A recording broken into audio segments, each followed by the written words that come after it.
उत्तर प्रदेश के मुख्यमंत्री योगी आदित्यनाथ कहते हैं कि नारी का सम्मान, नारी सशक्तिकरण। वहीं दूसरी ओर आगरा में थाना न्यू आगरा क्षेत्र दयालबाग में एक बेटी व उसकी मां को सरेआम कुछ युवकों के द्वारा जान से मारने की कोशिश की जा रही है। थाना न्यू आगरा पुलिस FIR तक लिखने को तैयार नहीं है। थाना न्यू आगरा के क्षेत्र दयालबाग शारदा विहार फेज 2 ओम रेजिडेंसी निवासी रूही सत्संगी ने अपने साथ हुई घटना की जानकारी देने के लिए प्रेस वार्ता का आयोजन किया। मीडिया से रूबरू होते हुए पीड़ित ने बताया कि 18 फरवरी 2023 को राधा स्वामी सत्संग के कार्यकर्ताओं के द्वारा 7 बजे सरेआम घेर कर जूही सत्संगी व उनके परिवार को सरेआम जान से मारने की कोशिश की और दबाव बनाया कि अपना मकान सत्संगियों को दान कर यहां से चले जाओ, नहीं तो हम तुम्हें जान से मार देंगे। जब पीड़ित ने न्यू आगरा थाने जाकर अपनी शिकायत दर्ज कराने की कोशिश की तो पुलिस के द्वारा डांट कर थाने से भगा दिया गया। पीड़ित ने आगरा कमिश्नर डॉक्टर प्रीतिंदर सिंह से भी न्याय की गुहार लगाई, लेकिन कोई कार्यवाही अभी तक नहीं हुई। दोस्तों के खिलाफ पीड़ित रे CM पोर्टल एवं प्रशासन के हर अधिकारी व न्याय की गुहार लगाई है, लेकिन उनको न्याय नहीं मिल पा रहा। परिवार काफी दहशत में है। पीड़ित का बेटा डर के कारण स्कूल भी नहीं जा रहा, जिससे उसकी पढ़ाई का काफी नुकसान हो रहा है। पीड़ित ने मीडिया के माध्यम से उत्तर प्रदेश के मुख्यमंत्री योगी आदित्यनाथ से गुहार लगाई कि हमें न्याय दिलाया जाए, नहीं तो यह राधा स्वामी सत्संग हमें जान से मार देंगे। पीड़ित को नहीं मिल पा रहा न्याय। थाना न्यू आगरा पुलिस दबंगों के खिलाफ कोई कार्रवाई नहीं कर रही। ये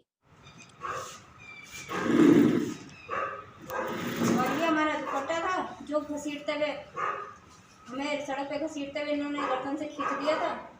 इससे भी हमारा गला घुट सकता था, गले में बंधा। और ये हमारा चेस्ट गार्ड था जो सिक्योरिटी के लिए हमें बनाया जाता है, लेकिन वो भी इन्होंने खींच खाँच के तोड़ के फेंक दिया, उतरवाया, हमारे गले से उतारा। और हमारा हेलमेट जो होता है वो भी उन्होंने उठाकर फेंक दिया, यहाँ से खींच डाला। इनकी सारी प्लानिंग थी इनके पास। हमारी कार इन्होंने बहुत बुरी तरह से तोड़ी। इन्होंने पता नहीं कौन से हथियार से हमारे चारों 2 टायर इतनी बुरी तरह से तोड़े, ऐसा लगा। जब काफ़ी पुश्तों से खानदानी सत्संगी में और गाज़ियाबाद में हम लोग पले बड़े हैं। ये लोग मेरे माता पिता जी यहीं पले बड़े थे। हम लोग, मैं और मेरा भाई गाज़ियाबाद में पले बड़े हैं। अब कुछ 1 आध साल से कुछ टाइम से हम लोग यहाँ आके रहने की, बसने की कोशिश कर रहे हैं। तो क्या मामला है जो आपने प्रेस कॉन्फ्रेंस रखी है? सर, मेरे साथ अन्याय किया जा रहा है, मुझे धमकाया जा रहा है, मुंह बंद करने के लिए बोला जा रहा है। मैं कमिश्नर साहब के पास। कौन लोग धमका रहे हैं? राधा स्वामी सत्संग सभा के ये कार्यकर्ता हैं ऑफिस के, ये मुझे धमका रहे हैं और काफ़ी टाइम से परेशान कर रहे हैं। तरीके से रोडों पे घेर लेते हैं, घर आने लगे हैं, घर में ज़बरदस्ती। हम तो भाई बंधु समझ के बिठा लिया था, कभी ऑफिस में बुलाते हैं। मकान मम्मी के पीछे पड़ गई कि मकान दान कर दो, दान कर दो, दान कर दो, अंदर का मकान ले लो, ये कर लो, वो कर लो। क्यों कर लो भाई, हमारी मर्ज़ी, हमें यहीं रहना है। फिर मुझसे मेरे तरह से इनके वॉलंटियर्स इतने सारे आदमी हैं, वो बदसलूकी करते हैं। मैं ऑफिस में चली गई इनके कहने पे, बड़े बुजुर्ग समझ के बात कर रहे हैं तो पीछे से आके कंधे पे हाथ रख रहे हैं, कभी कुछ कर रहे हैं। मैं फिर नहीं गई। इसी तरीके का सलीका है। और हम वहाँ से उस दिन मैं उन लोगों के नाम मालूम है मैडम आपको? उन लोगों के नाम है, सबसे पहले सभा सेक्रेटरी राधा स्वामी सत्संग सभा के सेक्रेटरी साहब हैं, प्रेमदास जी हैं। फिर इन्हीं के अंडर इनके साथ के SP सत्संगी हैं जो SFG RF के हेड हैं। और इनके अंडर SP सत्संगी के अंडर इनके काफ़ी सारे वॉलंटियर्स हैं, लेडीज़ वॉलंटियर्स और जेंट्स, जैसे दुर्गेश राठौर हैं और कुमार सौरभ हैं। तो आप जब जाते हो तो लेडीज वॉलंटियर आपसे बात नहीं करती? नहीं, ऐसा कुछ जेंट्स नहीं। ही बात करेंगे? जेंट्स ही, लड़के, आदमी, इनके खेत के वॉलंटियर अलग है, ट्रैफिक के अलग हैं। हमें सब लोग, इन लोगों ने पूरी की पूरी पीछे टीम छोड़ रखी है। हम कहीं सड़क पे भी निकलते हैं तो हमारे पास वीडियोस भी है या रेकी करते हैं, हमें फॉलोअप करते हैं। इनके पास ये ताज़ा खबर पहुंच जाती है कि हम कब कहाँ किससे मिल रहे हैं, कब उठ रहे हैं। इनके बच्चे जो लड़के हैं हमसे कभी भी चैटिंग शुरू कर देते हैं, और गंदी गंदी चैटिंग हमने संलग्न की है आपके इसमें। कुछ भी बोलते हैं। आपके साथ क्या घटना हुई और कब हुई? हमारे साथ 26 फरवरी 7 बजे हम लोग उधर से घूमते हुए काम से वापस आ रहे थे। उसी तरफ इनका खेत भी था रोड पे। तो उन्होंने कहा दीदी आपसे बात करनी है, साइड में आइएगा, हम आपके छोटे भाई हैं। हमने कहा चलो ठीक है। हमें अंदाज़ा नहीं था कि इतना भी कुछ बर्बरता हो सकती है यहाँ पर, इतना ख़राब माहौल हो चुका है। क्योंकि हम तो आते थे चले जाते थे, अब यहाँ रह रहे हैं, कुछ साल से रहने की कोशिश कर रहे हैं। तो वहाँ साइड में करके हमको बुलाया, जरा पीछे आइए, मेरे पीछे। तो मेरे को मारने लगे कि तुझे न्याय चाहिए, तू कमिश्नर पे कैसे गई, तुमको न्याय चाहिए, हम तुमको न्याय देंगे। और मेरे को मिट्टी में गिरा बालों से घसीटा, पहले रोड पे घेर के साइड में घसीट में झाड़ियों में लेके गए, कार के पीछे छुपाकर पीटने की कोशिश कर रहे थे। मैं भी उठ के इधर उधर भागने की कोशिश करी, फिर ये भी आ गई, धीरे धीरे ये भी आया, इसको चाटे मारने लगे, इनको घेर दिया, मम्मी मेरे ऊपर लेट दिया, अरे डंडे मारने लगे लड़के। एक सौरभ कुमार डंडा मार रहा था, बरखा मार रही थी, ये लोग काफ़ी सारे लड़के, पुन्नी कुक्कू, ये इनके पास किसी के पास कोई चाकू था, किसी के पास कुछ था, और ये लोग मेरे को पेटों को इतनी लातें मारी हैं, सारे जिस्म पे लातें मारी हैं।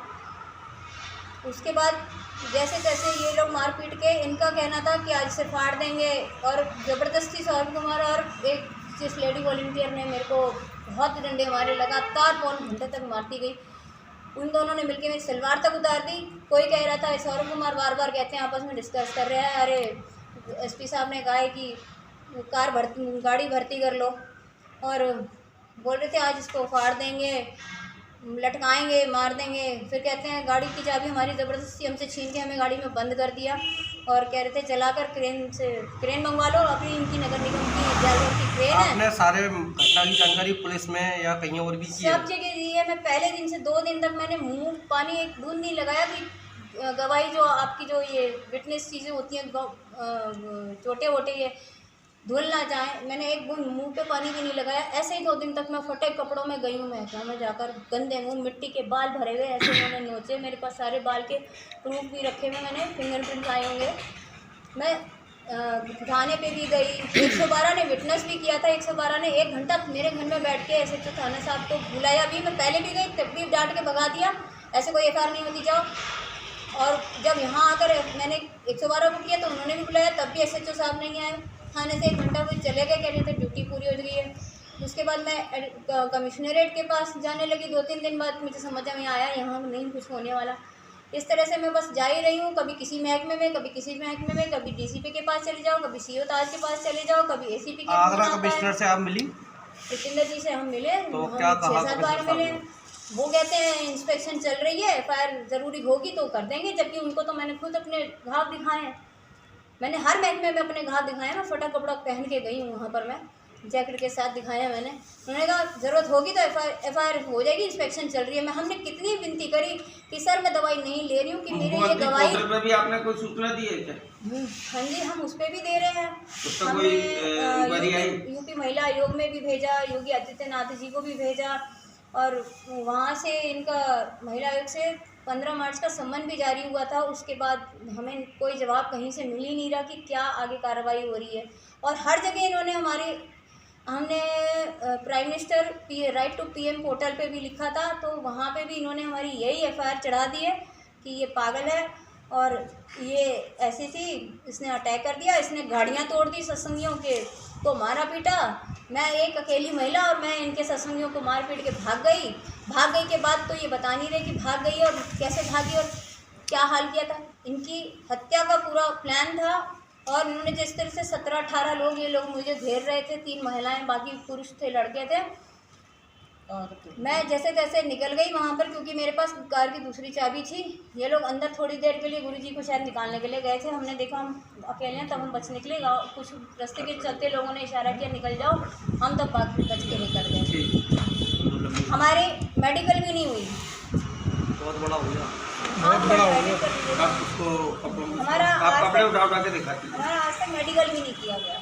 हम विनती करते रहे कि हम दवाई नहीं ले रहे, हमारा मेडिकल कर दो कम से कम।